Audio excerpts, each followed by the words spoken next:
Let's talk about some reasons to be optimistic about the basketball team. Seriously, why you shouldn't sell your Greg Gard stock just yet, and why I think there's still some very interesting scenarios here. We're going to talk about that today on Locked On Badgers. Let's go. You are Locked On Badgers, your daily podcast on the Wisconsin Badgers. Part of the Locked On Podcast Network, your team every day.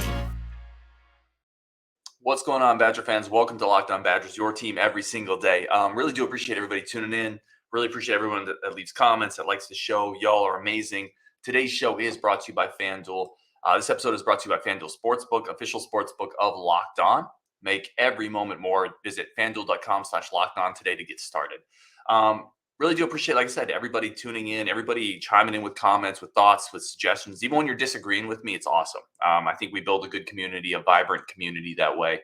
All right, so no surprise, right? We went in pretty hard on Greg Gard and the basketball team after yesterday's very disappointing, ugly, dispirited loss to Maryland on the road, right? That was an ugly game. Wisconsin fell apart in the second half, and the therapy session was tough. We had some honest sharing of feelings in that therapy session. I felt like we bonded as a group, right? We came together. But I've been thinking about it a lot this last day, and I really want to talk about maybe some of the reasons we shouldn't. I don't want to say overreact, right? Because there are legitimate issues with this team that I don't think are born out of overreaction. I think honestly and intellectually, we can take a look at this and say there's some real things here that aren't working well, and that falls on Greg Gard. But I also want to kind of flip to the other side of this because I also think there's some real reasons for optimism, not just for this year, but especially going forward. I want to highlight those. I want to talk about them. I want your thoughts on it. When I was coaching basketball, I used to coach basketball a little bit. And I went to a coaching clinic, and I remember his college coach he said, you are never as bad as your worst moments on film. Your team is never actually that bad. And conversely, your team is never as good as its best moments, right? This team was never the 14th best team in the country. I think that's where we got in the rankings. But conversely, I don't think this team is a lose 5 out of 6 type of cellar dweller either, right? This recent stretch we've been in has really jaded us. But there was a weird scheduling snafu. We had to play a couple games in close order without a starter. Tyler Wall getting hurt, I think, really hurt. 2 of those games in that stretch we still could have won. Michigan State, Northwestern for sure. So I'm not trying to make excuses. I'm just saying, you shouldn't draw too many conclusions from that hot start. You shouldn't draw every conclusion from this recent stretch of bad basketball. And again, that's not to say I don't have issues with some of what Greg Gard does. Of course I do. I'm not trying to play both sides of the fence here. Of course I do. Like the stubbornness still kills me. But I want to take a step back and I want to look at some of the things that I really like about this program still. Some of the things that came out of this year that have me optimistic. Some of the things going into the future that have me really excited. And reasons why we don't. I see people kind of throwing away the Greg Gard stock. I would hold on to it for just a little bit still. And that's where I'm at. So the first one is here. Here's my first reason. Here's my biggest reason. I know some people don't want to hear that, and that's totally cool. Like, this is only my opinion. That doesn't make it the right opinion. That just makes it mine. And if you disagree, put it in the comments. Let me know. Y'all know I put those up on the show and we talk about it. So if you disagree, I'm going to put it up and we'll talk about it. I'm all about that. We get smarter when we talk about the things we disagree about respectfully. But here's my opinion. I think he can coach. I really think Greg Gard he's a stubborn guy, but I think from an X's and O's standpoint, from a getting his team typically ready to play standpoint, I think he can really coach. He's won 65% of his games. Like, let's just be super honest with this. Bad coaches don't win 65% of their games in the Big Ten. Okay, it doesn't happen. He's a 2-time conference coach of the year, 2-time Big Ten regular season champion. 5 out of 6 chances he's gotten his team into March Madness. Like, those bad coaches don't do those things. No matter what you think of Greg Gard, and again, there's certainly spots you can poke holes in this, but no matter what you think of him, that resume is not the resume of a bad X's and O's coach. That's a guy who can coach. That's a guy who's won a lot of games, who's won a lot of close games, and that's not all luck, right? I think he has a really good job of from an X's and O's standpoint, understanding his system, drilling it with detail. I think he does a great job of recruiting to his system. And again, these are all things we can talk about that he needs to get better at, but I think he develops big men really well. I think his staff understands culture for the most part, outside of a really weird situation with that Alonzo Tucker thing. So there's a lot here to like, right? And I think you start with the fact that the guy is a good basketball coach. He's a basketball lifer. He learned from Bo Ryan. He's not Bo Ryan because very few people are a Hall of Fame coach, right? Let's be very clear on that. But he's a good coach. And 65% of his games he's won for Wisconsin, 5 out of 6 times in the tournament, right? 2 conference titles, 2 Big 10 Coach of the Year awards. Those are accolades that most coaches don't get because most coaches aren't that good. So that's my first thing. The other thing I would say, and I did a show in the offseason about this. I think I titled it "Nebraska Fans Would Kill to Be Us," by the way, which I think they still would. Deep down where they keep their corn husks, I think they would still kill to be us in a lot of ways. But the crux of that episode was Wisconsin fans are pretty spoiled with consistent success, right? I think we can all admit that. That doesn't mean you shouldn't strive for more. That doesn't mean you should be complacent, right? Obviously, football has taught us that lesson very, very well, but it does mean that one oddball anomaly bad year probably causes us to freak out more than it probably should, right? And if you just look at the best coaches in college basketball at premier programs, they all have years like this. This is the fact that Wisconsin doesn't typically have a year like this is the anomaly. Like the fact that we don't have years where we're worried if we're going to make the conference title or if we're going to make March Madness the dance, that's bizarre. Very few fan bases have that. I mean, you just look at some of the great coaches in college basketball. John Calipari went 9-16 in 2021. The next year he went 26-8, right? They didn't give up on it. Jay Wright had a 13-19 year in 2012. The next year he was 20-14, and the year after that he went 29-5. That was at Nova. That's Jay Wright. I mean, that dude's one. I mean, that dude's one of the great coaches of our generation. Tony Bennett went 21-14 last year. Tony Bennett, the guy everybody's dying to get into Madison. 21-14 last year, went to the NIT, right? What is he doing this year? 15-3. Again, Tom Izzo, right? 2020, the year 2021 season, he went 9-11 in conference. Izzo, right there. It's Calipari, Jay Wright, Tony Bennett, Tom Izzo. Every single one of them has a year just like Greg Gard is going through now. And I bet you if you zoomed in on those fan bases forums, those fan bases message boards, they were all like, this dude can't figure it out. He's jumped the shark. What are we doing? He's lost his touch. Listen, this is normal to go through a dip, to have a year coming off. Like, again, we won the conference title last year. We had a player go to the lottery. That's a successful season by just about any non-Duke, Kentucky, Kansas metric, right? That's a successful college basketball season. And this year it's been a dip, which I thought there would be. I didn't think it'd be this far. I wasn't Nostradamus there, but I thought there would be a dip. It could just be, what I'm saying is it could just be a one-year anomaly. This could be that one-year dip that every one of these coaches I just talked about has gone through, right? Calipari did it, and the next year he went 26-8. Jay Wright did it, and the next year he went 20-14 and then 29-5. Tony Bennett did it, and he's 15-3 this year. Tom Izzo did it. Like, this is not unusual to have a year like this. Now, again, that doesn't mean, I've been super clear on this, that doesn't mean you just say, oh, whatever, it doesn't matter. We're due a bad year. No, be critical, because that's being intellectually honest. Say, hey, this didn't work because you didn't build enough depth. That's a completely fair point, but that point doesn't necessarily need to be followed up with you didn't build enough depth, and therefore you're on the hot seat, right? I think Greg Gard, and again, this is just my opinion. I could be off on this. Y'all could disagree on this, and that's totally awesome. Like, I can't stress it enough. I think disagreements respectfully are really healthy. So if you disagree, let me know. But I don't think it's time to flip the hot seat button. Like, next year, he deserves a chance to right this ship without a bunch of external pressure around him. And then we'll see where it goes from there. But that's my first big point on this, why I think maybe we were overreacting a little bit in the big picture sense, because Greg Gard can coach, and having a down year for a good coach is not unusual. In fact, it's kind of normal. And the fact that we haven't had a lot of them speaks to how consistent, how successful, how lucky we have been as Badger fans. So that's my first big point here. Coming up, I want to talk about another one with our roster construction and what actually works with it, and why looking forward it might make a whole lot more sense. We're going to talk about that next on Locked On Badgers. But first, today's show is brought to you by our new friends over at FanDuel. FanDuel, again, is our new sponsor, new friend of the show. The NFL playoffs are here. We've talked about it a lot. We're really excited about our new sports betting partner for Locked On. Number one fan book, sports book in America. It's FanDuel. And if you're new to FanDuel, that's even better. right? Because now you get to experience all their great stuff for the first time. Y'all remember the first time you experience anything great? It's always magical. That's FanDuel. New customers join today. Get started with $150 for free with a $5 bet. Win or lose, $150 for free. You can't go wrong on that. Just sign up at FanDuel.com/lockedon. FanDuel has all your favorite bets, from the money line to point spreads to player props. Plus, you can even combine your bets. Chance at bigger payouts with same game parlays. It's incredible stuff. I've talked about it a ton. Y'all, if you want to get in on this here, be smart, make the right move. Get on it on the Niners plus 2.5. Put a few bucks on that. Take the winnings, reinvest it. 20 years down the road, you're going to thank me when you buy that new condo with the winnings off this Niners game. Trust me on this. You're going to thank me. So Locked On, again, it's what we're using, an app that's safe, secure, super easy to use.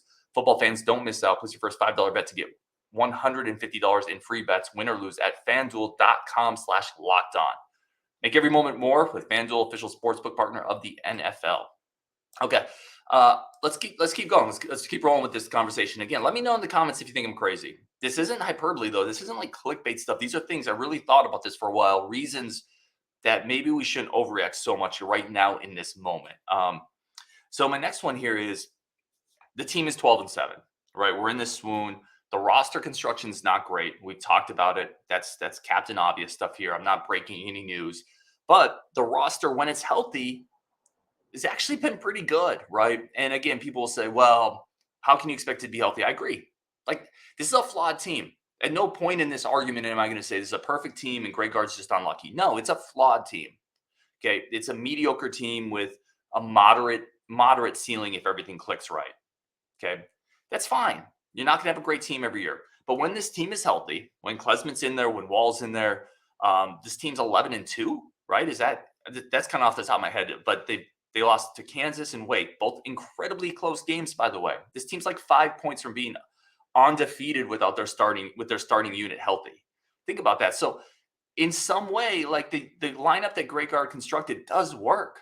It won 85% of its games when everybody was healthy. So it's not like this was a bad unit doomed to fail. Now, this team was 14th or 15th in the country, for Pete's sake. And again, that was never sustainable. I've talked about the luck factor in close games and how that's not sustainable, but this team is much better than it's shown recently when the pieces are in there. And you do have to give Gard some credit for that, right? Tyler Wall has developed. Corral is much better this year. Connor Essegian, we talk all about recruiting failures. Connor Essegian is a recruiting home run. Like, let's give credit where credit's due on that one. Max Klesman, not the highest profile transfer. You can certainly argue Greg Gard should have set that bar a little higher. But Klesman's been super solid. Really good defender, a good shooter. I wish he would shoot more. But this team works decently well enough when everybody's healthy. And again, in a bad year, in an anomaly year, if decently well enough is where you're at, that's fine. That's better than most college basketball teams in their anomaly year. So I think on that, if we're looking at it from that front and we're looking at it from that standpoint, this team, even that's not a failure of a season. If everyone stays healthy, you're winning, 11-2, and then you get hurt. So what's coming up next is Klesman's not going to be out for that long. Tyler Wall's back. The rest of the starters are healthy. It's not inconceivable that Klesman comes back in and you resume winning. You're not going to win at the original clip because the level of competition has jumped up considerably, right? But you did beat Marquette. You did beat Iowa. You did beat Maryland with that starting unit. So it's very realistic to assume that when Klesman gets back in, right, now Connor Essegian is rolling. Stephen Corral has stepped up, that you're going to start winning 60% of your games again, right? And get yourself right back into that borderline, maybe 10 seed, 11 seed, 9 seed, whatever it is. I don't think that's crazy because we saw it early in the year. We literally saw it. So get healthy, pray to the injury gods if you do that, whatever it is. So much of sports is injury luck, regardless of how deep your team is, right? But if this team is healthy, they've proven they can be a pretty solid team. And that's not terrible in a bad year. The other thing I'd point out is that first chunk of the season, Connor Essegian was finding his way. The coaching staff was finding their way with Connor, right? Both of those things were still in flux. Now we've seen a star kind of born here. And this is the other thing I wanted to talk about. Connor Essegian, 4 games in a row, is at least 33 minutes, right? 5 games in a row, 10 plus points, coming off his career high with 19. So the Connor train is now fully rolling. And it feels like the coaching staff understands that he needs to play regardless of what's happening, no matter what, starter level minutes. So now with that star in Essegian starting to bloom, if you bring Klesmit back, I think the roster is even better than it was at the beginning of the year because Krau's also been playing a lot better. So this team, it's good. Again, it's not a championship team this year. Not close, right? Again, thank you, Captain Obvious, Ryan. But it's good enough to win several games down the stretch and put themselves at least in a position to get to March and at least in a position to win an opening round game. And that's fun. Those are fun things to do. Those are fun things to cheer for. Those are fun things to be involved with. So I don't think, again, I feel I'm not trying to talk on both sides of this because I blasted Gard a little bit for the lack of depth. I think that's still a fair point, but it's also a fair point to say the starting unit, when it's there, when it's healthy, works with this roster. And then I talked about the other thing I want to talk about is you're looking in the future now. And I said reasons for optimism, kind of this show is reasons for optimism this year, but more so in the future, right? Reasons for optimism right now, but really next year and the year beyond. And if you start looking at next year, Chucky Hepburn's going to come back. He's going to be a junior. Players get better, okay? Connor Essegian is going to be so much better as a sophomore than a freshman. He's going to be back, right? Steven Krau's going to be back. Do you see the jump he made from last year to this year, putting on 20 pounds of muscle? Now he spends that offseason fine-tuning his post game, shooting a little better. Like he's going to be better next year. So this core group of players are all back, and players develop. Players get better. Players sometimes get better later in their careers. Maybe Jordan Davis takes a jump. Max Klesmit will be back. He'll be a senior. He could take another jump. Isaac Lindsey's another year healthier. Hodges, Ilver. And I know everybody's saying, well, these guys, they're not playing well to begin with, but some players are late bloomers. Right, especially Madison. We've seen it with big men. Maybe Hodges can play next year a little bit more. Ilver can play. But I know for a fact Essegian's going to be a lot better. Hepburn's going to be better. Wall could come back. You could very conceivably next year have this same team, everybody with another year of experience, Connor Essegian blossoming into one of the best two guards in the Big Ten, plus Gus Yalden comes in. I'm telling you, like next year could be a lot more fun. And we'll look back at this year and say, not fun, but I get it. Right? Not fun, but the pieces were there. They took a step, and now we're enjoying this season. So that's the other thing I would really talk about here is everybody on this team potentially can come back, right? And I don't know what Tyler Wall will do. He is a senior. He can exercise that extra year. But even if he leaves, a backcourt of junior Hepburn, sophomore Connor Essegian, that's going to be really good. Senior Steven Krau should be really solid, right? And then you got to think a couple of the role players are going to step up. They're going to get better, whether it's a Kamari McGee, an Ilver, a Hodges, Davis, whoever it is. Players don't stop growing, even if they haven't grown as fast as you would expect them to. So that's the other part of this that is pretty optimistic to me going forward. But we're going to take a pause there. And then coming up, I'm going to give you one more reason, looking in the future, why you should be kind of stoked and potentially excited about where this program could go. That's coming up next on Locked On Badgers. We're going to take a quick break for our friends of the show. All right, welcome back to Locked On Badgers. Really do appreciate y'all. Again, this is the optimism show. We need some of it occasionally, and it's really centered around the idea that I don't think you're ever quite as bad as your lowest moments or as good as your highest moments. So I think there's reasons here to still be excited about Badgers basketball, both this year and into the future. I do have a comment here from Jim Sainsbury. He said, every once in a while you get a dud team, and that is every team in college sports. This Badger squad is duds except for Essegian. Look forward to next year. So, yeah, Jim's kind of talking about some of the things I hit on. Specifically that every once in a while for every single team in every sport, you get kind of a dud, kind of an anomaly year. That's the fact that we don't get them often is, again, indicative of our consistent success. And that's something that we should maybe be a little more self-aware of. I'll speak for myself. Maybe I should be a little more self-aware of that. And the other thing he's saying is look forward to next year. Let's continue talking next year then, because that's kind of where I want to talk. I talked about the returning players. I touched on Gus Yalden, but let's dive into that recruiting class, the Gus Yalden, Nolan Winter, and John Blackwell Jr. class. So Yalden's a star. I've said that from the beginning. I've said it from the jump. He is going to be so good, and I think he's going to play right away, and he's going to help solve that front court depth. He's physically developed. He's improved his conditioning this year. He's a borderline top 100 prospect in the country. He's a guy that's going to drive opposing Big Ten teams nuts. He can shoot. He has great IQ, great feel, high energy player. He's going to bring some of that excitement. That Brad Davidson, now whether you loved him or whether some of it you didn't really love some of the stuff at times. His energy was contagious. You could see it on the court when he'd start flailing his fists around after a big play, get on the floor, yell and scream, and the crowd got amped. The other team got frustrated. Like that's part of what the connective tissue of a really good team is, that emotional leader, that guy that's getting people fired up. And maybe Gus can't do it as a freshman right away, but he is a high energy, I don't want to say cocky, but he kind of used the word cocky when he was on the show. Like he's a high energy, fun dude with a lot of skill, great size, great feel. He's going to play next year and he's going to help the team next year. So you already have that group, that nucleus I talked about coming back, the Hepburn, Essegian, Crowd, potentially Wall, all the role players. And you're going to add Gus Yalden into that. And he's going to make the team deeper. He's going to make them better. He's going to give them another scoring option.